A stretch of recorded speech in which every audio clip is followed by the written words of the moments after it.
ఆనంది పుట్టినరోజున నిజం బయట పెట్టాలనుకున్న ఆదిత్యకు ఊహించని షాక్ ఇచ్చిన జీవన. ఎందుకు ఆదిత్యకు జీవన షాక్ ఇవ్వటమేంటి? మరి ఆదిత్య నిజం బయట పెట్టలేదా?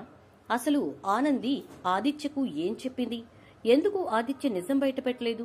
ఇదంతా కూడా వీడియోలో చూసి తెలుసుకునేద్దాం. పాపేమా జీవన జ్యోతి రాబోయే కథలు జరగబోయే సన్నివేశాల గురించి ముందుగా తెలుసుకోవడానికి వీడియోని లైక్ చేసి ఛానల్ను సబ్స్క్రైబ్ చేసి పక్కనే ఉన్న బెల్ ఐకాన్లో ఆల్ ట్యాప్ చేయండి. మొత్తం మీదకి చూసుకున్నట్లయితే కనుక ఆదిత్య అయితే చాలా సంతోషంగా ఇటు నుంచి పద్మ సింహాద్రికి ఆనంది పుట్టినరోజున తన తల్లిదండ్రుల గురించి బయట పెడతాను అని చెప్పేసి తనకి సంతోషాన్ని ఇవ్వబోతున్నానని చెప్పి వీళ్ళకి ముందే సంతోషాన్ని ఇచ్చేశాడు.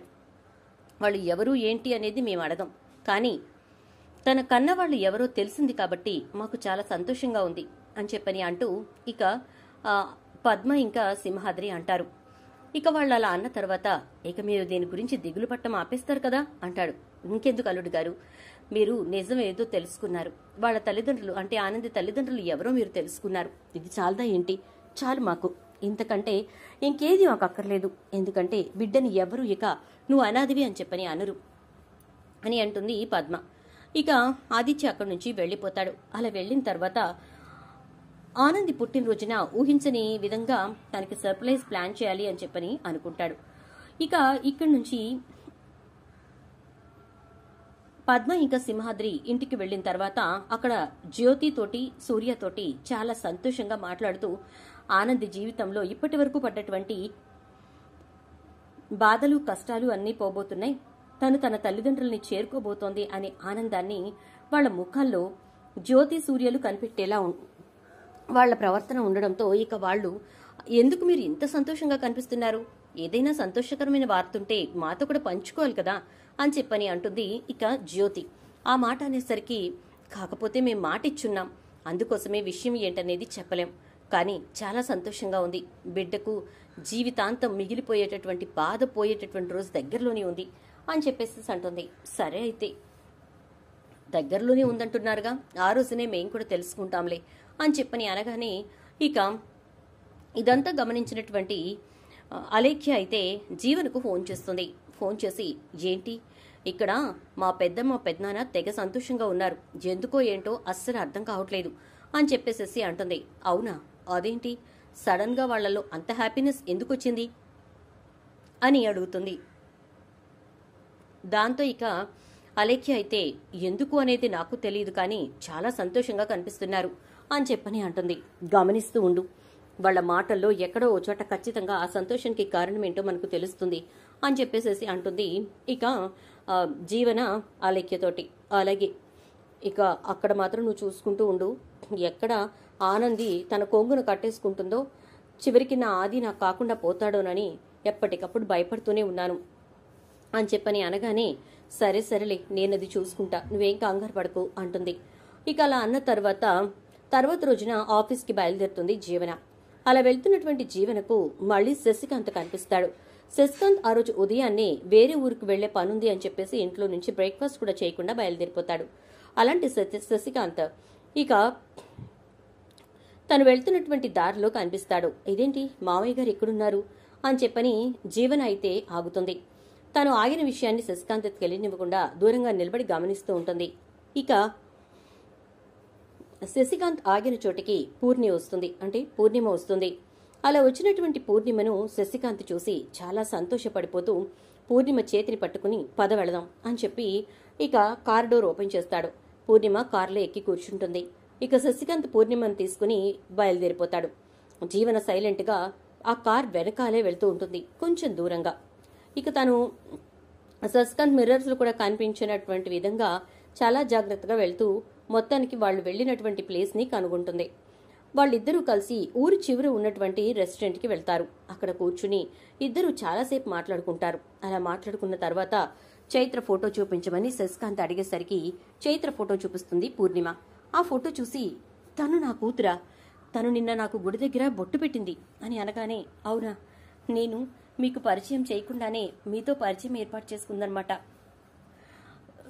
తను అంతే, అందరితోటి చాలా బాగా కలిసిపోతూ ఉంటుంది, ఎక్కువగా ప్రేమగా ఉండడానికే ప్రయత్నం చేస్తూ ఉంటుంది అనగానే తనదంతా నా పోరికేనమాట అని అంటే అవును, నేను కొంచెం కంజెస్టెడ్గా ఉండే మనిషినైనా తను మాత్రం చాలా ఫ్రీగా ఉంటుంది అని చెప్పేసి పూర్ణిమ శశికాంత్తో చెప్తుంది.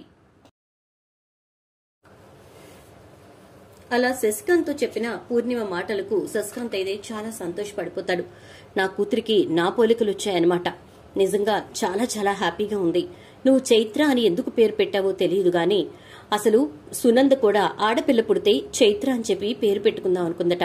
కానీ చైతు పుట్టడం వల్ల వాడికి చైతన్య అని పేరు పెట్టింది అని చెప్పేసేసి అంటాడు ఇక శశికాంత్. పోనీరండి, ఏదో నాకు తెలుసున్నట్టుగా నేను చైత్రమాసంలో పుట్టిందని చెప్పి చైత్ర అని పేరు పెట్టాను అని అంటుంది పూర్ణిమ. దాంతో ఇక చాలా హ్యాపీగా ఉంది. నిజంగా నాకు కూతురు పుట్టాలని, ఆ కూతురికి చైత్ర అని పేరు పెట్టాలని నా జాతకంలో ఉందేమో, అందుకే అక్కడ మిస్ అయినా ఇక్కడ మాత్రం ఆ పేరు పెట్టగలిగాం అని అనేసరికి అవునండి, చాలా సంతోషంగా ఉంది నాకు కూడా. ఇన్నేళ్ల తర్వాత మిమ్మల్ని చూడటం, మీతో ఇలా మాట్లాడటం జరుగుతుందని నేను అస్సలు అనుకోలేదు అని అనేసరికి ఇక వెంటనే అసలు నువ్వు ఇక్కడి నుంచి వెళ్లిపోయి ఎక్కడున్నావు అని అడుగుతాడు. వైజాగ్లో ఉన్నాం. అక్కడ ఏదో తిప్పలు పడి మొత్తానికి బిడ్డనైతే పెంచాను. బాగా చదువుతుంది, అందుకోసమే లా తీసుకుంటానంటే సరే అన్నాను. తన్ని చదివిస్తున్నాను. కాకపోతే తను మాత్రం జాబ్ చేసుకుంటూ చదువుకుంటాను అని చెప్పి ఇక్కడ హైదరాబాద్ లో ఒక కంపెనీలో అప్లై చేసుకుంది. కానీ వాళ్ళు ఇక్కడికి వచ్చిన తర్వాత జాబ్ లేదన్నారు. ఊహించని విధంగా ఒక మేడం తనకి ఆటోలో కలిసిందట. ఆవిడ తన కంపెనీలో జాబ్ ఇచ్చింది. తన లీగల్ అడ్వైజర్, లీగల్ సెల్లో ఒక మెంబర్గా తనకు అసిస్టెంట్ గా పెట్టుకుంది అనగానే అవునా, నా కోడలు ఆనంది కూడా లాయరే, తనే మన కంపెనీస్ కి లీగల్ అడ్వైజర్ అని చెప్పని అనేసరికి అవునా, చైత్ర కూడా ఎప్పుడు చెప్తూ ఉంటుంది వాళ్ళ మేడం చాలా చాలా మంచిదని, చాలా చక్కగా చూసుకుంటుందని, ఒక అక్కలాగా చాలా బాగా మాట్లాడుతుందని అంటూ ఉంటుంది అని అనేసరికి ఇక వెంటనే ఇక శశికాంత్ అయితే సరే సరే ఇదిగో మా ఫ్యామిలీ ఫోటో చూపించుతానుండు అని చెప్పేసి ఇక ఆదిత్యను, ఆనందిని, ఇంకా చైతన్య, జీవనని అందరినీ చూపిస్తాడు. అది చూసి చాలా సంతోషపడిపోతుంది పూర్ణిమ అయితే. ఇక ఇదంతా కూడా జీవన చూస్తూనే ఉంటుంది. ఏం జరుగుతోంది ఇక్కడ, అసలు ఎవరావిడ?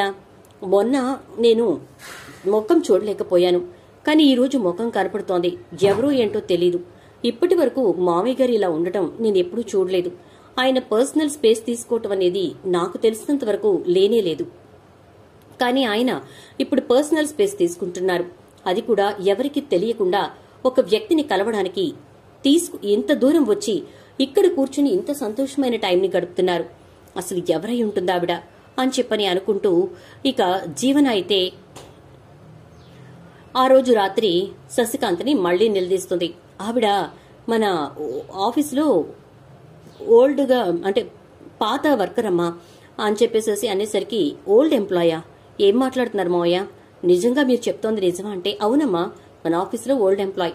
ఆవిడ ఫోన్ చేసి కలవాలి సార్, ఊరికే కాస్త మాట్లాడదామని అంతే అని చెప్పానంటే వెళ్లి కలిశాను, అంతకుమించి ఇంకేం లేదు అని అంటే అయితే మీరు ఇక్కడే కలవాలి కదా, ఊరు చివరికి వెళ్లి ఎందుకు కలిశారు మావయ్య అనగానే ఏమీ లేదమ్మా, ఇప్పుడు నేను ఇక్కడే ఉన్నాను అంటే ఆఫీస్కి రావాలి, అలా రావడం కుదరదు కాబట్టి కాస్త ఎక్కువ టైం తీసుకుని మాట్లాడదామని చెప్పి మాట్లాడాను అంతే, ఇంకేం లేదు. తను ఓల్డ్ ఎంప్లాయ్ అంతే అని చెప్పి కవర్ చేసుకుంటాడు. కానీ జీవనకు తను దొరికిపోయాననే విషయం అర్థమైపోతుంది ఇక శశికాంత్కి. జీవన వెంటనే ఆఫీస్కి వెళ్లి తర్వాత రోజు ఉదయాన్నే ఓల్డ్ ఎంప్లాయీస్ లిస్టు మొత్తం తీస్తుంది. ఆవిడ్ని చూస్తే ఇవాళ నిన్నటి ఎంప్లాయీలా అనిపించట్లేదు. కాబట్టి అని ఒక 20-25 ఇయర్స్ మధ్యలో ఉన్నటువంటి ఎంప్లాయీస్ లిస్ట్ తీసేసరికి అందులో ఆవిడ పేరు పూర్ణిమ అని చెప్పి అకౌంట్ సెక్షన్ అని చెప్పి ఉంటుంది. ఒక్కసారిగా షాక్ అవుతుంది జీవన. అంటే మావయ్య గారు వయసులో ఉన్నప్పటి ఫోటో ఇది, అప్పటి మనిషి ఈవిడ. సో అప్పట్లో ఆయనకి ఈవిడికి ఏమైనా కనెక్షన్ ఉంటుందా అని ఆలోచిస్తూ జీవన లోతుల్లోకి వెళ్లే ప్రయత్నం చేస్తుంది. ఇక అలా ప్రయత్నించే క్రమంలోనే జీవన శశికాంత్ పూర్ణిమలు తరచూ కలుసుకోవటం, ఆ తర్వాత పూర్ణిమ కూతురు చైత్ర అని తెలుసుకోవటం జరుగుతుంది. సో ఖచ్చితంగా మావయ్య గారికి ఈ చైత్రకు ఏదో సంబంధం ఉందన్నమాట అనుకుంటూ ఇక చైత్రతోటి మీ నాన్నగారి పేరు అవి అనగానే నేను చెప్పానుగా మేడం, మా నాన్నగారికి సంబంధించిన డీటెయిల్స్ ఏవి నాకు తెలీదు, సో నన్నేమి అడగండి అని చెప్పని అంటుంది. ఓకే ఓకే, నిన్నేమి ఇబ్బంది పెట్టనులే సరేనా అంటూ ఇక జీవన దాని గురించి ప్రస్తావించదు. అలా ప్రస్తావించకుండా సైలెంట్ గా ఉండిపోతుంది. ఒక రోజున జీవన శశికాంత్ ని వదలకుండా ఫాలో అవుతూనే ఉండగా వాళ్ళిద్దరూ కలిసి గుడికి వెళ్ళటం జీవన చూస్తుంది. అక్కడ ఇద్దరి పేర్లతోటి పూజ చేయిస్తారు. గోత్రనామాలన్నీ చదివి ఆ తర్వాత కూతురు పేరు చైత్ర అని చెప్పడంతో ఇక ఒక్కసారిగా ఈ చైత్ర మామయ్య గారి కూతురు అనమాట అని చెప్పని అర్థం చేసుకుంటుంది. అది మనస్సులో పెట్టుకుని కామ్గా ఊరుకుంటుంది. ఈలోపు అలేఖ్య ఫోన్ చేస్తుంది. అలా ఫోన్ చేసినటువంటి అలేఖ్య, నీకొక విషయం తెలుసా? ఆనంది వాళ్ల కన్న తల్లిదండ్రులు ఎవరో తెలిసిపోయిందట. ఆదిత్యకే తెలిసిందట. ఆ విషయాన్నే మా పెద్దనానికి చెప్పారట. ఇప్పుడు వాళ్ళిద్దరూ సంతోషపడుతుంది దాని గురించే. ఆనంది పుట్టినరోజున వాళ్ళెవరో ఏంటో అది బయట పెడతానన్నాడట. అనగానే, జేంటి వాళ్ల సొంత తల్లిదండ్రులు ఎవరో తెలిసిందా? ఆదిత్య బయట పెడతాడా? ఎవరై ఉంటుంది అని ఆలోచిస్తూ ఇక జీవన ఇప్పుడు ఆది మీద ఫోకస్ చేస్తుంది. అలా ఫోకస్ చేసినటువంటి జీవన ఆదిత్య ఒక రోజున ఒక ఫోటోగ్రఫీ షాప్ కి వెళ్లడం చూస్తుంది. అక్కడికి వెళ్ళినటువంటి ఆదిత్య అక్కడ వాళ్ళతో మాట్లాడిన తర్వాత జ్యోతి సూర్యల ఫోటోస్ ఇవ్వడం చూస్తుంది. వీళ్ల ఫోటోస్ ఎక్కడెందుకు ఇస్తున్నాడు అని చెప్పని అనుకుంటూ ఇక తర్వాత ఆనంది ఫోటో తీయడం చూస్తుంది. ఇక ఆదిత్య వెళ్లిపోయిన తర్వాత లోపలికి వెళ్లి చూసి వాళ్లతోటి మాట్లాడుతుంది. ఇప్పుడు వచ్చింది మా బావగారే, ఏమిచ్చారు ఏంటి అని అడిగితే, వీళ్ళిద్దరి మధ్యన ఈ అమ్మాయిని పెట్టి ఐ లవ్ యూ అమ్మా నాన్న అని చెప్పి రాయమన్నారు అని అనగానే, అమ్మా నాన్న వాళ్ళు దీనికి అమ్మా నాన్న ఎందుకు అవుతారు అంటే, అలేఖ్య చెప్పిన ప్రకారం కొంపదీసి దీనికి కన్న తల్లిదండ్రులు వీళ్లేనా? అదే నిజమైతే ఇక జీవితంలో నాకిక్కడ స్థానం ఉండదు సరికదా. ఇప్పటికే అత్తగారిని మా పుట్టింటిని ఆక్రమించేసింది. ఇక ఇదే నిజమైన కూతురు అనేది గనక నిజమైతే ఇక నా జీవితం అంతే. అటు ఆస్తి పోతుంది, ఇటు నుంచి నాకున్నటువంటి ఈ ఒక్క రిలేషను పోతుంది. అసలు ఎట్టి పరిస్థితుల్లో ఇది నిజం అవడానికి వీల్లేదు. ఒకవేళ నిజమైన దాని పుట్టినరోజున ఆదిత్య దీన్ని బయట పెట్టడానికి వీల్లేదు అని ఆలోచించినటువంటి జీవన ఇక డైరెక్ట్ గా ఆది దగ్గరికి వెళ్తుంది. జేంటి బావగారు, మా ఆనంది పుట్టినరోజున మీరేదో పెద్ద సర్ప్రైజ్ గిఫ్ట్ ఇవ్వబోతున్నారట అని అంటే, ఎవరు చెప్పారు నీకు అంటే, ఎలాగో తెలిసిందిలేండి అనగానే, అలాంటిదేమి లేదు అంటూ ఆదిత్య మాట దాటేసి వెళ్లిపోతాడు. వెళ్లి ఇక పద్మ వాళ్ళకి ఫోన్ చేస్తే, మేమైతే ఎవరికీ చెప్పలేదు అని చెప్తుంది. మరి జీవనకి ఎలా తెలిసింది అనుకుంటూ ఉండగా, బావగారు మాట్లాడుతుంటే వచ్చేస్తారేంటి? కుట్టికి మీరు ఒక సర్ప్రైజ్ ఇవ్వబోతున్నారట, అది కూడా వాళ్ళ కన్న తల్లిదండ్రులు ఎవరో చెప్పబోతున్నారట అని అనేసరికి ఒక్కసారిగా షాక్ అయిపోతాడు ఆదిత్య. అలా షాక్ అయినటువంటి ఆదిత్య, ఏం మాట్లాడుతున్నావు జీవన అని అంటే, నిజం మాట్లాడుతున్నాను బావగారండి, నేను చెప్తుంది నిజమా కాదా అని అనేసరికి, సరే నిజమే అనుకుందాం, అయితే ఏంటి అనగానే, మీరు ఆ విషయం బయట పెట్టకూడదు బావగారు అంటుంది. అదేంటి, ఎందుకు బయట పెట్టకూడదు అని అంటే, మీరు అలా బయట పెట్టడం వల్ల మీ పరువు పోబోతుంది కాబట్టి అంటుంది. మా పరువు పోతుందా? అసలు ఏం మాట్లాడుతున్నావు జీవన? నేను బయట పెడితే పరువు ఎందుకు పోతుంది? తన కన్న తల్లిదండ్రుల గురించి నీకేమైనా తెలుసా అని అంటాడు. నాకు తెలీదు, కానీ మీరు ప్రింట్ చేయిస్తున్న ఫోటోని చూసి దాన్ని బట్టి నేను అర్థం చేసుకున్నాను ఎవరు తన కన్న తల్లిదండ్రులు అని చెప్పని అంటుంది. మరి తెలిసింది కదా, ఇప్పుడు నువ్వెందుకు చెప్పొద్దంటున్నావు? అక్కడ నీ మనుగడ పోతుందనా అనగానే, ఎందుకు పోతుంది? నన్ను ఆ స్థానంలోకి తీసుకొచ్చి పెట్టిందే మా ఆవిడ కుట్టి, నాకు తెలుసా విషయం అంటాడు. ఓ, అన్నీ తెలుసుకున్నారా? మరి అటువంటప్పుడు నా మనుగడ ఎందుకు పోతుంది? పోదు. కానీ మీరు అలా నిజం బయట పెట్టడం వల్ల నేను ఏం కోల్పోతానో నాకు తెలుసు. నేను కోల్పోయే విషయం గురించి పక్కన పెడితే ఇప్పుడు మీరు కోల్పోయే పరువు అనేది చాలా ముఖ్యమని చెప్పి నాకు అనిపించింది. సో మీ పరువు పోకుండా ఉండాలి అంటే మీరు ఈ విషయాన్ని బయట పెట్టకూడదు అంటుంది. దేనికి మా పరువు పోతుంది జీవన? ఏం మాట్లాడుతున్నావు అంటే, దేనికంటే మీ నాన్నగారు చేసే పనిని నేను అదే రోజున అందరి ముందు బయట పెడతాను అంటుంది. మా డాడ్ చేస్తున్నారా? ఏం చేశారు? ఏ పని నువ్వు బయట పెడతానని చెప్పి నన్ను బెదిరిస్తున్నావు అంటాడు ఆదిత్య. ఏం పని చేస్తున్నారా? మీ నాన్నగారికి మీరిద్దరే కొడుకులు కదా అని అంటుంది. అవును, మేమిద్దరమే కొడుకులం అనగానే, ఓ మరి అటువంటప్పుడు కూతురెక్కడి నుంచి వచ్చింది అంటుంది. కూతురా? మా నాన్న కూతురెక్కడుంది అని అనగానే, అదే కదా నాకు సర్ప్రైజ్. సునందత్తయ్యకి శశికాంత్ మావయ్య గారికి పుట్టింది కేవలం ఇద్దరు కొడుకులే అయినప్పుడు కూతురెక్కడి నుంచి వచ్చిందా అని చెప్పి నేను కూడా ఆశ్చర్యపోయాను. బట్ మావయ్య గారికి చైత్ర అనే కూతురుంది అని చెప్పని అంటుంది. ఏం మాట్లాడుతున్నావు జీవన అంటే, ఈ విషయాన్ని నేను ఇంతవరకు ఎవరి దగ్గర రివీల్ చేయలేదు బావగారు. కేవలం మీ దగ్గర మాత్రమే రివీల్ చేస్తున్నాను. అది కూడా కారణం ఏంటంటే, కుట్టి మా అమ్మ నాన్న వాళ్ల సొంత కూతురు అనే విషయాన్ని మీరు బయట పెట్టకూడదు అనే ఉద్దేశ్యంతో. మీరు ఒకవేళ అది బయట పెడితే నేను ఈ విషయాన్ని సాక్ష్యాధారాలతో సహా అదే పుట్టినరోజున అందరి ముందు బయట పెడతాను అంటుంది. ఎందుకు ఇలా మాట్లాడుతున్నావు? అసలు మా నాన్న అలాంటి పనులు చేయరు. అటువంటిది నువ్వెందుకు ఇలా మాట్లాడుతున్నావు అంటే, నేను అలాగే అనుకున్నాను. అనవసరంగా పొరబడుతున్నానేమో అనుకున్నాను. తొందరపడి మాట అంటున్నానేమో అని కూడా అనుకున్నాను. కానీ జరిగింది చూసిన తర్వాత నాకే ఒక్కసారిగా మైండ్ బ్లాంక్ అయిపోయింది. 20 ఏళ్ల క్రితం నాటి మాటిది. మామయ్య గారికి పూర్ణిమ అనే భార్య ఉన్నారు. ఆవిడకు మరి అత్తయ్య గారికి ఏం గొడవ జరిగిందో ఏంటో తెలియదు, కానీ ఆవిడ ఇక్కడి నుంచి వెళ్లిపోయారు. అలా వెళ్లిపోయేటప్పటికి ఆవిడ ప్రెగ్నెంట్. ఆవిడ వెళ్లి దూరంగా తన బతుకు తను బ్రతుకుతూ ఒక ఆడపిల్ల చైత్ర మన ఆఫీస్లో ఉందే, ఆనంది తీసుకొచ్చి లీగల్ సెల్ లో జాయిన్ చేసుకుంది. తానే మీ చెల్లెలు చైత్ర. తనని కానింది, చైత్ర అని పేరు పెట్టుకుంది. మళ్లీ ఇప్పుడు 20 ఏళ్ల తర్వాత ఇక్కడికి వచ్చింది. అలా వచ్చిన ఆవిడ మామయ్య గారిని కలిసింది. ఇద్దరూ మాట్లాడుకున్నారు. ఏమీ చిన్నపిల్లలు కాదు కదా అటు ఇటు షికార్లు వేటాకి. సో ఊరవుతున్న రెస్టారెంట్కి వెళ్లి చక్కగా కూర్చుని ఒక పూటంతా మాట్లాడుకుని కష్టసుఖాలు పంచుకుని తిరిగి ఎవరిళ్లకు వాళ్ళు వెళ్లిపోయారు. తరచూ కలుస్తూనే ఉన్నారు అని అనేసరికి, నువ్వు మాట్లాడుతోంది నిజమని నాకు గ్యారంటీ ఏంటి అంటాడు ఇక ఆదిత్య. ఎస్, నిజమే, మీరు అడిగిన ప్రకారం గ్యారంటీ కంపల్సరీగా కావాల్సిందే. సో దానికి నేను మీకు సాక్ష్యం చూపిస్తే సరిపోతుందేమో అని చెప్పని అంటుంది. ఏంటా సాక్ష్యం అంటాడు ఇక ఆదిత్య. ఇదిగోండి, ఇదే సాక్ష్యం చూడండి అని చెప్పేసి ఆ రోజు రెస్టారెంట్ లో వాళ్ళిద్దరూ మాట్లాడుకున్నది, గుడికి వెళ్లి వాళ్ళిద్దరూ చేయించుకున్న పూజకు సంబంధించిన డీటెయిల్స్ మొత్తం అన్ని కూడా జీవన ఆదిత్యకు చూపిస్తుంది. అది చూసిన ఆదిత్య ఒక్కసారిగా షాక్ అవుతాడు. ఏంటి జీవన ఇది అంటే, నిజం బావగారు, ఇది నిజం. ఇప్పుడు ఈ విషయం గురించి అత్తయ్యకు తెలిసిందా ఇల్లంతా రచ్చైపోతుంది. అండ్ అలాగే మామయ్య గారికి అత్తయ్య గారికి జరిగే గొడవ మామూలుగా ఉండదు. మనకు అత్తయ్య సంగతి తెలిసిందే కదా, మంచికి డబుల్ మంచి, చెడుకు త్రిబుల్ చెడు అని అనేసరికి, ఈ విషయం ఇంకెవరికి చెప్పావు అంటాడు. నేనైతే ఇంకా ఎవరికి చెప్పలేదు, చెప్పాలని కూడా అనుకోవట్లేదు. ఎందుకంటే దీన్ని అడ్డం పెట్టుకుని ఏదో చేయాలని నా ఉద్దేశ్యం కాదు. ఎందుకంటే ఇది అత్తయ్య గారికి ప్యూర్లీ పర్సనల్ మ్యాటర్ కాబట్టి. బట్ ఇప్పుడు నాకు అవసరమైంది కాబట్టి నేను ఈ విషయాన్ని బయట పెడతానని మీకు నేను ఒక సున్నితమైన వార్నింగ్ ఇస్తున్నాను. మీరు కనుక కుట్టియే మీ జ్యోతి సూర్యలే నీ కన్న తల్లిదండ్రులని కుట్టికి మీరు చెప్పారు అంటే, ఇక అప్పుడు ఖచ్చితంగా నేను ఈ విషయాన్ని బయట పెడతాను అంటుంది జీవన. ఆ మాటలు విన్నటువంటి ఆదిత్య ఏం చేయాలో అర్థం కాని పరిస్థితుల్లో సైలెంట్ అయిపోతాడు. అలా సైలెంట్ అయిపోయిన తర్వాత ఆనంది పుట్టినరోజు వేడుకలు అన్ని కూడా ఘనంగా ఏర్పాట్లయితే చేస్తాడు.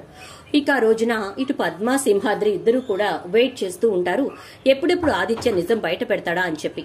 కానీ పుట్టినరోజు వేడుక అయిపోతుంది, అందరూ కేక్స్ తింటారు, భోజనాలు చేస్తారు, అంతా వెళ్లిపోతారు. కానీ తన తల్లిదండ్రుల గురించి ఆదిత్య బయట పెట్టాడు. ఇక సింహాద్రి పద్మ వచ్చి, ఏంటి బాబు మీరు బయట పెడతానన్నారు కదా, వాళ్ళ తల్లిదండ్రులు ఎవరో చెప్తానన్నారు కదా, మరి ఎందుకు చెప్పలేదు అని చెప్పని అంటే, చెప్పే పరిస్థితుల్లో ప్రస్తుతం నేను లేనత్తయ్యా. అది చెప్తే నేను చాలా నష్టపోవాల్సి వస్తుంది, అందుకోసం అని చెప్పి నేను చెప్పట్లేదు, దయచేసి నన్ను క్షమించండి అనగానే, కనీసం మాకన్నా చెప్పు బాబు, అది కుట్టి కన్నా తెలియాలి కదా అనగానే, నాకు తెలిసినంత వరకు కుట్టికి నిజం తెలుసు అని అంటాడు.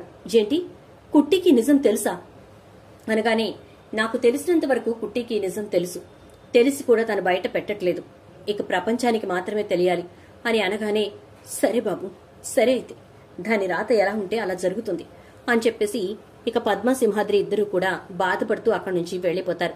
క్షమించండి అత్తయ్య గారు, ఏమీ చేయలేని అసమర్థుండైపోయాను. ఇటు నా తండ్రి చేసిన పని వల్ల ఇక అందరి దృష్టిలో ఆయన్ని చెడు చేయటం ఇష్టం లేక నేను కుట్టికి సంబంధించిన రహస్యాన్ని బయట పెట్టలేకపోయాను అని చెప్పని ఆదిత్య తలదించుకుని అక్కడి నుంచి వెళ్లిపోతూ ఉంటాడు. కానీ అల్లుడు గారికి నిజం తెలిసినా ఎందుకు బయట పెట్టలేదనేది పక్కన పెడితే, అసలు కుట్టికి నిజం తెలిసి కూడా కుట్టి ఎందుకు బయట పెట్టట్లేదు అని చెప్పేసి ఇక సింహాద్రి పద్మ ఇద్దరు ఆలోచించడం మొదలు పెడతారు. మనం కుట్టితోనే నిజం బయట పెట్టిద్దామయ్యా అని చెప్పని అంటుంది. గట్లనే పద్దాలు, ఖచ్చితంగా బయట పెట్టిద్దాం అంటాడు సింహాద్రి. మరి ఇప్పుడు కుట్టి ద్వారా వీళ్ళు అసలు నిజం తెలుసుకుంటారా? కుట్టి అయినా నిజాన్ని బయట పెడుతుందా, లేక ఆదిత్య శశికాంత్కి సంబంధించిన రహస్యం మొత్తాన్ని కూడా పూర్తిగా ఛేదించి ఆ సమస్యను సాల్వ్ చేసిన తర్వాత తానే బయట పెడతాడా? ఏం జరుగుతుందనేది రాబోయే ఎపిసోడ్స్ లో చూద్దాం. అంతేకాదు, నిజం తెలుసుకున్నటువంటి జీవన ఇప్పుడు కుట్టిని ఏ రకంగా ఇబ్బంది పెడుతుందనేది కూడా రాబోయే ఎపిసోడ్స్ లో చూద్దాం. వీడియో నచ్చితే లైక్ చేయండి, వీడియో షేర్ చేయండి, ఛానల్ సబ్స్క్రైబ్ చేయండి, పక్కనే ఉన్న బెల్ ఐకాన్ లో ఆల్ ట్యాప్ చేయడం మర్చిపోకండి. Thank you.